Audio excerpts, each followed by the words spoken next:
Okay. Hello, everyone. My name is Ummekulsum Alishah, and I'm a board member here at Sayreville War Memorial High School. Our next speaker started from the ground up in FBLA with no physical chapter and a few resources. He placed second at Nationals for the digital video production event in 2018 and started a physical chapter at his school the next year. Striving to help members that may be in a tough situation like him when he first started in FBLA, he wanted to give back to the FBLA community by serving others. He was elected as a Pennsylvania state officer, and in 2020, Drew was elected as the FBLA national president. Outside of FBLA, you can see him play basketball, eat a lot of food, and hang out with his friends. Without further ado, Drew Lojewski talking about the new FBLA national agenda. Hey guys, so I guess Ojas, thank you Ojas so much for inviting me today. I'm really looking forward to talking to you a lot today. I'm focusing a lot of what I'm talking about during this webinar more about answering your questions and not actually talking about what we're doing as a team. I'll do both, but I want to make sure I can be there for you guys, just like our national organization is doing this year, and then can just answer any questions that you guys have for us today. So again, thank you so much for having me. It's honestly, and I'm in disbelief right now that I'm able to be in the position where I am in. I'm serving so many members and helping great people like you throughout these unique times and throughout the rest of the year. So this year as a national team, I can actually just present this right now if that's okay. Am I allowed I can present my screen, right? Yeah, give me 1 second. I'll make you the presenter. Okay. I'll just straight up show you our POW for this year in one moment. But basically over the last few weeks, we had our national training. Unfortunately, it had to be virtual due to the coronavirus pandemic, like everything else basically going on right now. But it was really awesome. We were able to do a lot of great things and meet with national staff, do legislative advocacy, excuse me, with our with Mr. Scott Stump, the Assistant Secretary of Education at the Department of Education nationally, which was awesome. Similar to a lot of things we would normally do in a physical training atmosphere, which I think is something that our organization is continuing to do this year, is although we're moving a lot to a virtual setting throughout this year, one great thing that we're doing is making sure that we can make sure those things stay as close to normal, quote unquote, as possible. And one huge thing was our National Leadership Experience, the NLE. And I hope a lot of you participated in that over the past couple months. It was a great time. There was leadership training, just like there would be at a physical NLC. There was competitive events, speakers, sessions, all that great stuff we would normally have at a physical NLC. Albeit it might not be as awesome with 12,000 people in one room, but it was a great opportunity for us to showcase our members' expertise and also let them show their hard work they put in FBLA throughout the year that luckily did not get cut short. Because one great thing, we were lucky enough to actually organize that event within a few months, and we were one of 3 CTSOs, and I believe there's around 8, that probably is wrong. There's about 10 or so, maybe a little less CTSOs that are under the umbrella of organizations like DECA, the organization that some of you might not want to talk about, FCCLA, HOSA, BPA, Skills USA, and FBLA, like all of those organizations. We were one of 3 that actually did one. I think the others were HOSA and FCCLA, which was nice. And I saw a lot of things on social media of you guys talking about how you were having a good time considering your circumstances. And one thing our national CEO, Mr. Alex Graham, our new president and CEO over the last year, told us was that we like to use FBLA as kind of an escape for people during this time. Giving them the ability to, although they might be inside their homes, not able to go to school and do the things they would normally be able to do, FBLA is still there for them and gives them the opportunity to participate in all the great things we normally offer, although it might not be the same or up to par as what we would do in a physical setting, because we're primarily a conference organization where we can't congregate in large groups right now. We still try to make the opportunities available for you. So let me go and just present you our national POW real quick. It's a brief overview of what we have. We'll go over it briefly since it's 11 pages long. And I want to give a lot of credit to Hannah Lee, our secretary from Louisiana. She put a lot of effort onto this, and once it loads, I'll show it to you guys. But other than that, it's been an honor. Thank you to everyone for their support. I know a lot of people talked about my campaign and everyone's campaigns for national office. it was a great time, and having the opportunity to serve you guys is really awesome. So let's show my screen here. Does it just show my full thing here right now, Ojas? Is it like both screens, or is this good now? I can't see your screen. Now I can. All right. Yep, it just shows the one screen. Okay, the screen I'm showing is, all right, cool. Source monitor 2. Okay. All right, I think I can share. So you can see the POW now, right? Yep. Awesome. Cool. So I'm going to briefly go over this. I mean, it's really, really long, but in a nutshell, our national board of directors, which I'm the one student that's on that board, so we go along these guidelines all year, is basically we have a strategic plan that we put in place over the last year, and we have a few main principles that are encompasses our strategic plan as an organization to go along our mission statement of helping future business leaders through community-minded, service-based leadership. That's kind of what our mission is. I condensed it, but you know, those principles why you joined FBLA is what we're trying to make sure we do as a national board and follow those guidelines. So this took a long time to go in effect, but basically we took 3 of those strategies for our program of work as a national officer team to tackle, and then the rest are things that the board does at a national center, whatever the case may be. So our 3 strategies were core programming, membership support, and recruitment and retention. So a lot of this encompasses a lot of ideas that we have as a team. We know that some of this might not actually happen. That's the whole point of a program work, is that it's fluid. It can be updated with time. These are just a lot of our ideas that we hope to incorporate through the year. So for core programming, there's like our education area where we're trying to differentiate the NFLCs and things of that nature. Enhancing the NLC, revising our bylaws, considering a lot of the things we did during COVID didn't necessarily follow them. And as Ojas would know, as a national parliamentarian candidate, I'm sure he's very well versed in parliamentary procedure and bylaws. We didn't necessarily follow those because we didn't have anything in place for if the conference couldn't be done in person. So that's one thing we have to tackle as a team as well. For membership support, like fundraisers, we want to make sure that people have the opportunity to participate in FBLA, considering a lot of people aren't, due to the economy right now, a lot of people can't participate the same way they would have been able to before. Promoting the March of Dimes, establishing new resources, which is huge. There's so many ideas here and I can go on forever. Public relations is a big one as well, where we want to make sure we connect with our members more. Through our group chats that we had in Eastern Region last year, we're trying to expand that nationally with state officers so that our communication with them can trickle down to the local membership as well. And a lot of these ideas are based off of physical and virtual circumstances, because obviously we don't know what the future may hold for any of our conferences or things like that. So a lot of our ideas go hand in hand. That's why we have a lot of ideas down here. Some are encompassing a virtual thing, some are encompassing physical ones.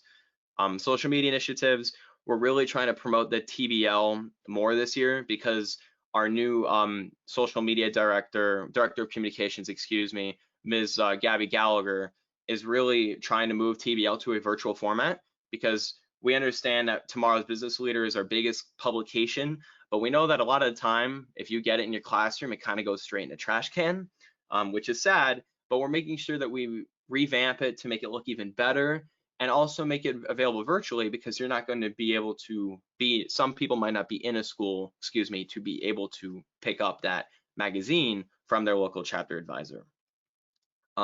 Strengthening their social media ambassador team is big this year because social media will be prioritized more. Again, now we're into recruitment and retention area, a lot of ideas like promoting and expanding the chapter challenge, promoting the BAAs, holding webinars. One huge thing we're considering is trying to give members the opportunity to participate virtually if their local chapter is not active. We don't know how exactly that will happen, but we understand our membership will not necessarily have the same opportunities they did last year in participating with their normal chapter. So we're trying to see if there's any kind of way we can let members circumvent that to still be able to participate. We also are using something known as our higher logic leadership communities. I'm gonna pull this up real quick actually. This is a huge part of our program of work as well that the National Center has been using over the past few months and is going down to the local chapter advisors, and the national team is using these things as well. If some of you are familiar, if this will ever load, if some of you are familiar with Slack, it's an online platform where you're able to collaborate and do work, post calendar things of that nature. This might never load. I'm sorry, I'm right next to my router. I don't know what's going on. It basically lets us share information with advisors. I'm just gonna stop showing my screen. This is clearly not working. Can I stop this? There you go. Okay, so I think I'm just showing my screen right now, right, Ojas? Just making sure. Okay, yeah, well, looks like I'm all right. Awesome. So yeah, like we're using these things called leadership communities, which gives our local chapter advisors an avenue to collaborate and share their work they're doing throughout the year and share that with all the other advisors in the country, which is really awesome. All of your local advisors have been invited to this. It's a really cool program we initiated over the past year. It took a long time to develop because it's our own product. It's not actually affiliated with Slack anyway, but it's very similar, if not pretty much the same thing, just a little different. So you can share your work. You can also, we're trying to create state officer leadership communities so state officers can collaborate with one another, basically giving our membership the tools to share information that the National Center was usually relied upon to give out all the programs and resources to our membership. But we understand a lot of states and local chapters and members have a lot of their own things they created that are awesome. They could be better than what the National Center has, that have had a lot of work put into them, that are just being shared within their chapter or state chapter, and they want to share it nationally because we understand a lot of our members want to collaborate with one another and share their information to help others, just like I wanted to as a national officer. This gives them a platform to do that, which is really nice. And although you might not be in these communities now, your local chapter advisors are starting them up, and they're really cool and gives members the opportunities to actually interact with one another.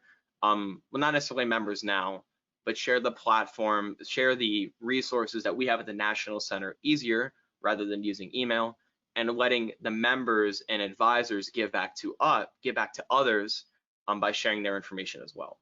So that's a brief understanding of what we're doing right now. I just wanted to open the floor now to basically any questions you have, since I know this is kind of boring, just showing what we've been doing as a national team. So, I don't know if you wanted to you had questions pre-prepared, or you want it to be from the attendees themselves. It's totally up to you. Yeah, so our chapter's asked a few questions, and if you guys have any questions, please feel free to leave them in the questions pane of the control panel. So our first question is, you of course are the FBLA national president. How do you think that organizations like FBLA, and other organizations, how do you think they transform student leaders, how they build student leaders? Well, that's a pretty good question. That's what FBLA is all about, right? I mean, it's in the name, and I think what makes FBLA future business leaders or student leaders, like you're referring to, is not what you're actually doing in FBLA at the time you're doing it, if that makes any sense, and I'll explain a little bit. But basically, when I started in the organization, I didn't, as you mentioned briefly, when you introduced me, and when I started, I did a competitive event. I did it on video production, digital video production, and I didn't have a chapter at the time. So I was trying to do a bunch of these things, and learning in a process, and then eventually placed nationally, and I helped start a chapter and help members join and serve them and go and give back to them. But every member has a different story and different things they like. Like some people just like the events, which is fine. That's totally cool. I like the officership portion, and members always find their thing, the community service, whatever the case may be. Although what you're doing right now is awesome and amazing, as our 200,000+ members are doing across all three of our divisions, the real takeaway you get from FBLA are the connections you make and what you use when you were in FBLA later on in your life when your FBLA years are behind you. When talking with alumni, a lot of them are talking about that, Obviously, taking out accounting tests and getting a state placement was awesome. But what was even more awesome is when I went to college and decided to major in accounting because I did that event and really liked the material, and then start up an accounting firm to help give back to local businesses and help them out with their accounting needs, which is the whole point, is that you get exposed to little bits and pieces of things, develop those leadership skills along the way, and be able to use that information, retain it, and then use it in the other direction of giving back to other people. So I think that's how FBLA, to me, helps me become a better student leader, but I think that's something I can apply to the national organization as a whole. And so our national theme for this year is, as you said, aspire. What do you aspire to do this year? Well, for me, I aspire to help our membership become more successful and thrive. That's something that I mentioned in my campaign speech. I want to make sure that our membership works together and helps each other out throughout this year, and also making sure that we can still thrive as an organization considering the circumstances where we have to continually adapt. I want to make sure that as many members as I can adjust to this year and do whatever they can considering the circumstances and just still have a good time. There's a lot of negativity right now considering the pandemic and what's going on around the world. And again, like I mentioned earlier, making FBLA an escape for people, a way to just suck into something that they really love and are passionate about in FBLA that is very similar to what they would do in a normal year. So for me, just want to aspire to help our membership and make them thrive and enjoy their FBLA experience regardless of whatever format they may be participating in. And just for the sake of time, this can be our last question. So we have 3 words that really embody what FBLA is: service, education, and progress. I know that all of them have their own things, but which one of those 3 do you think is the most important? Wow. Considering it's our crest, I mean, all 3 of them are really important. Honestly, to me, like just the words themselves, I think embody a ton of things. Like you might have an argument for everyone, which I think is totally fair, but just from the words themselves, I think progress is the one that I connect with the most. In your FBLA journey, you start out normally as just a regular old member who joins a chapter, doesn't know much about it. Someone might have told you, hey, I just want to join FBLA because I want to do this competitive event, go on a free trip to Hershey like we would in Pennsylvania, to meet with 6,000 kids. That sounds awesome. And eventually you're exposed to the great things we offer, and everyone knows this, so I don't need to get into it. The events, the programming, BAAs, all of that great stuff, the officership, the conferences, obviously. But through those experiences, you progress as a future business leader or just a future leader in general. And for me, as what you mentioned earlier, I mean, I started out with basically nothing, and I somehow got to the point where I am now, which I don't really know how that happened. I was very lucky, but the only way, yeah, serving and getting educated is honestly huge in getting to this point, but you have to progress along the way, which is what's happening the whole time as I was learning and giving back to my school, to the members I serve, whatever the case may be. So to me, I connect with progress the most, but I'm sure it's different for every person, and that's totally fine. But I think in my circumstance, that's what I personally relate to. All right. Thank you so much, Drew. Just for the sake of your time, I think that's the end of our session. Thank you so much for joining us. Of course. Thank you. I just appreciate it.